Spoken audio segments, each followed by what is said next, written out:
Have you ever been asked to find the area of a square and you've only been given the length of one side? Or perhaps you've been given the area of a square and asked to figure out the length of one side. If you weren't sure what to do or you need a little refresher for that, you've come to the right place. I'm Professor Capko, and I'm going to show you how to easily calculate the area of a square, or if you're given the area of a square, how to find the length of a side. So let's say you're given a square such as this one, and you're told that one of the sides is 5 inches in length, and it wants you to figure out the area of the entire square. Well, to figure out the area of a square, first of all, we need to understand that all the sides of a square are the same.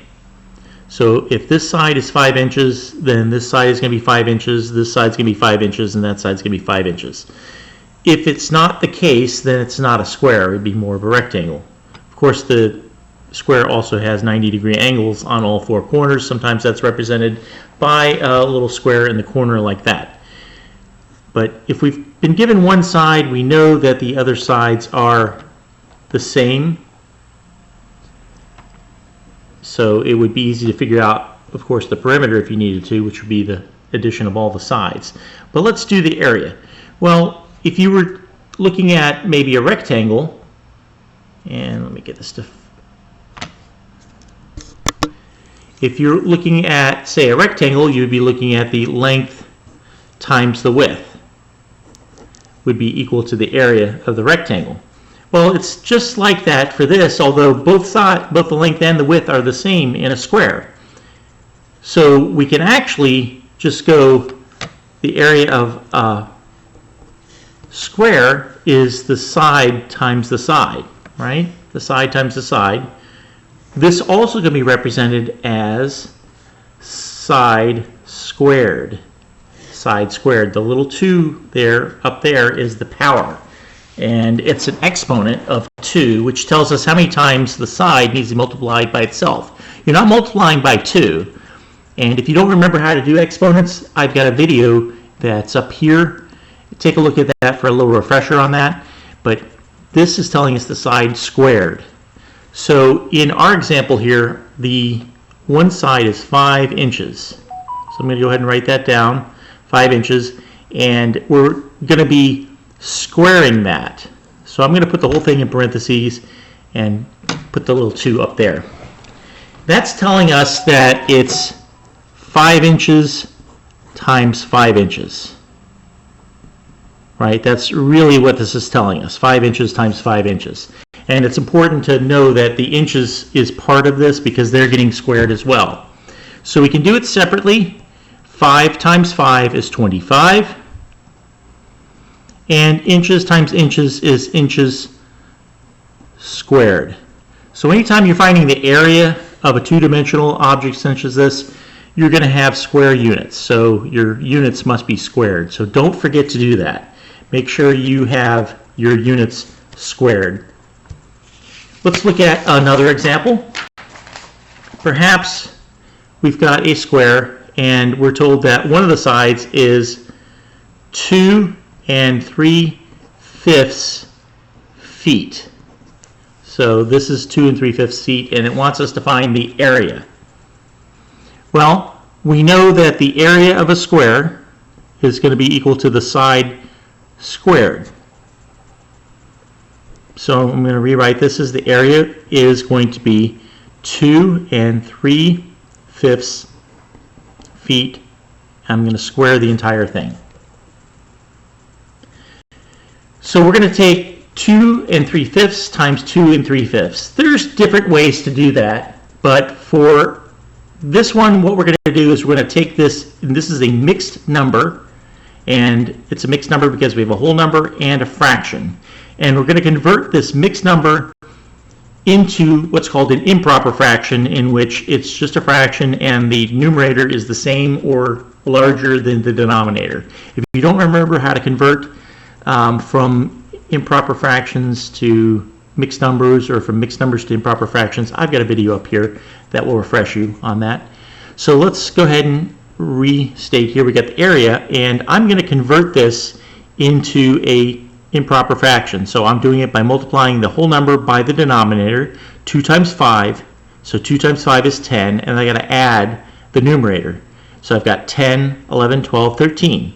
So I've got 13 is my new numerator, and my denominator stays the same, 13/5 in its feet, and I'm still squaring everything in there. I haven't done anything with the squaring yet. I'm just converting my mixed number into an improper fraction.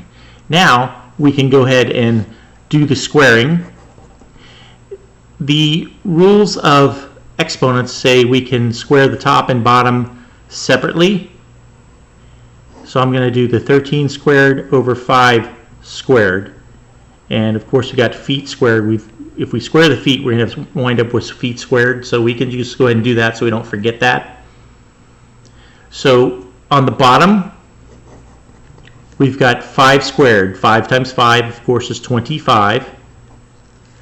And then on the top, we've got 13 squared. So you can put that into your calculator, 13 times 13, and it tells us 169. Or you can also do it with the square button. You can clear this and say 13, and there's a little x raised to the second power there, and I can square it, hit equal, and that still gives me the 169. So my answer to this is 169 over 25 feet squared. That is our area of the square in this case. Now in some cases you might need to convert that back to a mixed number, or perhaps in some cases to a decimal. We're just going to leave it as an improper fraction in this case. Check with your instructor how they want that left. All right, now let's work in reverse. Let's say you're given a square, and the area of the square you're told is 9 feet squared. So in this case, we're told the area, and we're asked to find what is the length of a side. And we know if we find one side that we know all of the sides, because all of the sides are the same in a square.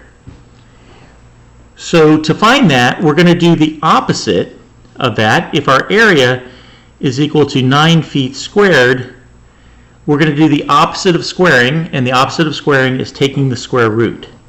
So we're going to take the square root of 9 feet squared. And taking the square root is to find what number times itself makes a 9. What number times itself makes a 9? Well, 3. 3 times 3 is 9, and we are taking the square root of feet squared, so we're left with feet.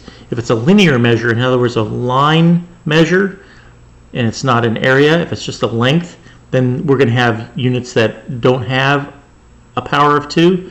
So we know that the length in this case is 3 feet. 3 feet is our answer in that case. If you're liking this content and finding it helpful, please go ahead and smash the like button, and don't forget to subscribe and click the notification bell so you can be notified when we have more material such as this out there for you. All right, so let's do one last one. We're going to be given the area, and this might look a little tricky. Let's say you're given an area is 100 over 36 feet squared. And you're told that's the area, and they want you to find the length of one side. And again, as a reminder, if I find the length of one side, all the sides are going to be the same because it is a square by definition. So if we go ahead and take this, we know that the area is 100 over 36 feet squared. I can rewrite it here. And just like we did before, we want to take the square root. Take the square root of the entire area. So you're looking at this and it's a fraction. You're like, how do I take the square root of that? Well, that's not a problem. We can break it up. We can do the top as 100, and we can do the square root of the bottom, which is 36. And if we take the square root of feet squared, we know we have feet, right? So we've already, that one's easy. So we can just write feet there so we don't forget. The rules of square roots lets us break it up like that. So then we can then take the square root of the top and the square root of the bottom. What times itself makes 100? Well, of course, 10. 10 times itself is 100. What times itself is 36? And if you don't remember, you could use the calculator and use the little square root, which for this calculator looks like that. Put in 36 and hit equal, and that tells us 6. So 6 times 6 is 36. So we have 10/6 feet, and we can reduce that. That can be reduced, right? So what number goes into 10 and 6 evenly? Well, I believe the number 2 goes into both of those. So 2 goes into 10 5 times, and 2 goes into 6 3 times. So we're left with 5/3 feet is our answer. So it's 5/3 feet. So it's an improper fraction. You could convert it back to a mixed number, or you could convert it in some cases to a decimal, although that may not be as accurate doing it as a decimal. But that, my friends, is how you find the area of a square if you're only given one side, or if you were given the area of a square, how to find the length of one side. If you want more content like this, go ahead and smash the like button. Go ahead and comment below and let us know what you like and what I may have missed. If there's some other problems you'd like worked out, go ahead and put them in the comments below. And support my channel. There's some things in the description of this that will show you some things that you can do to help support my channel. And I appreciate it. And until next time, keep your grade alive and subscribe.